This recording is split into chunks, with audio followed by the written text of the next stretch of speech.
Hello everyone, and welcome to our new series on sex and eroticism in Mesopotamian literature. I'm going to be going through a book by Dr. Gwendolyn Like, highly recommended. And today I'm just going to take us all through the introduction to look at what the book is about, what it is not about, and then on the next video we'll get going into the meat of what she has to say. So, overview first. What is this book? Then we'll be taking a look at the corpus that Dr. Like discusses, how the book is laid out, and all of the cautions and caveats that she provides in the introduction, which I think is actually quite important and shows an interesting insight into the academic process. So what is this book? Primarily, it's a study of literature, focusing on sex and eroticism. Dr. Like takes you through various Sumerian and Akkadian compositions, looking at the use of sexual metaphor and how it is used to talk about other things, as metaphor generally does, including cosmogony and the function of kingship. This book is not an investigation of historical sexuality, behaviour, or customs. You don't read this book to find out if homosexuality was acceptable in the ancient world. You don't read this book to find out about laws against adultery. This is mainly because there is not enough non-literary material to properly address the question. Law codes do exist, but they are often highly debated as to what they actually mean for the lived experience of ancient peoples. There are some private letters, but it's not like reading old letters today where you get protestations of love and erotic feeling and sexual encounters. They're very formulaic, quite formal, mainly because reading in the ancient world was generally done out loud, so letters were not a great place for declarations of love that you wanted to remain secret, because if you wrote them in a letter, chances were at some point they would be read out loud by someone. And finally, literary texts, which are great and fascinating, but can be very challenging when you want to use them to understand how actual daily life worked. What corpus is she using? Well, like I've said before, literary texts. This is an investigation into metaphor and the use of sexual metaphor in writing. The initial assessment of many literary texts that concern erotic metaphor linked them almost immediately to the so-called sacred marriage ritual.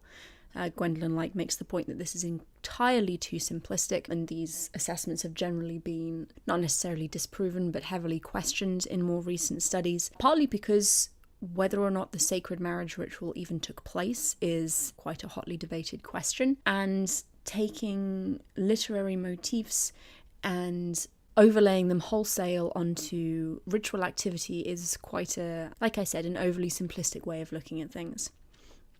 The corpus is also not a single genre.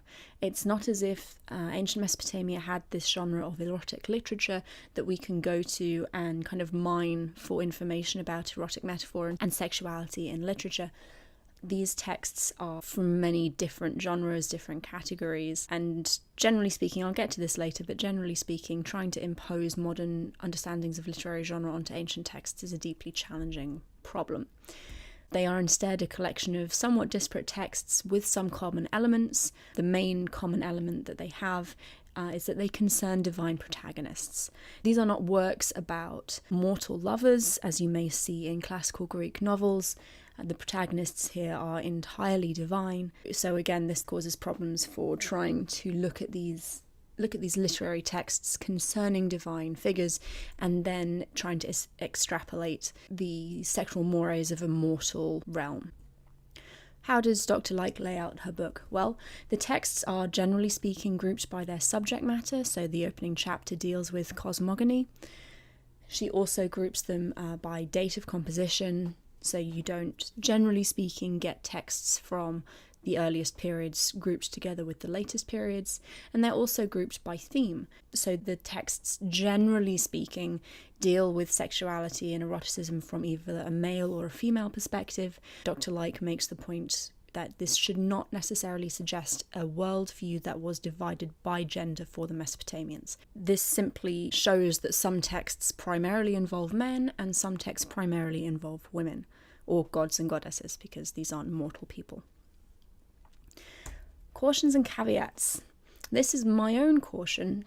Dr. Like states, I have allowed myself to use intuition to listen to an echo in my own imagination, to let the texts reach my understanding beyond the philological barrier.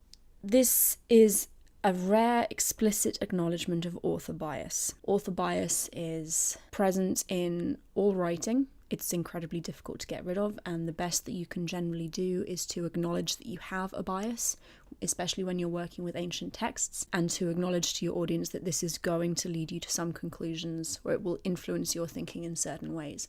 So here Dr. Like is saying that while she is being primarily informed by the ancient texts, she's also letting her own intuition inform her thinking as well. So there's going to be some information that she puts in here, some hypotheses, some statements that may not be as rooted in the evidence as we would generally like, which is true for many, many writings and for many, many books.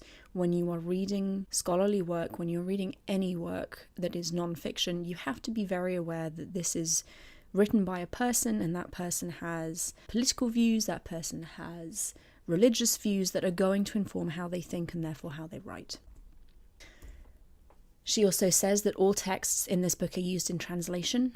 She acknowledges that she's not a philologist and must therefore rely on people who know the languages better than she. Rather than making her own potentially imperfect translations, she's using reliable translations made by other people.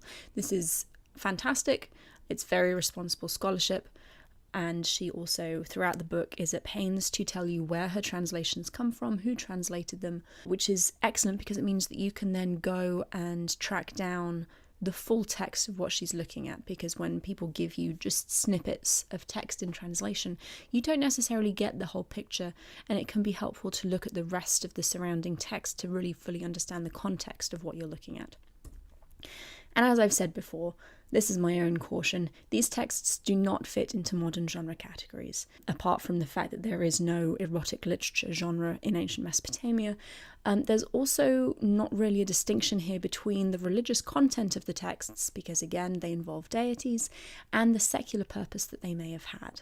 Some of these texts probably did have a religious function, but some of them were probably also used in the courts for entertainment purposes, and the fact that they are about gods and goddesses should not necessarily tell us, as early scholars believed, that that means they're all religiously based compositions. So, in summation, today we did a brief introduction of Gwendolyn Like's introductory chapter. Too many introductions in that sentence. So the book is a study of sexual metaphor in literature, not a study of ancient sexuality. The texts are not a single genre, but a collection of different compositions that share common elements. And finally, scholars always come to ancient evidence with their own biases. Dr. Like has been very helpful for us in that she has explicitly identified several of hers, but when you are reading historical works, always be aware of the fact that the scholar who wrote it is a human being. We're not robots. We come to this stuff with our own experiences that then inform what we're reading and what evidence we are seeing. So join me next time when we look at cosmogony as sexual metaphor in ancient Mesopotamia. And remember, always ask, how do you know that?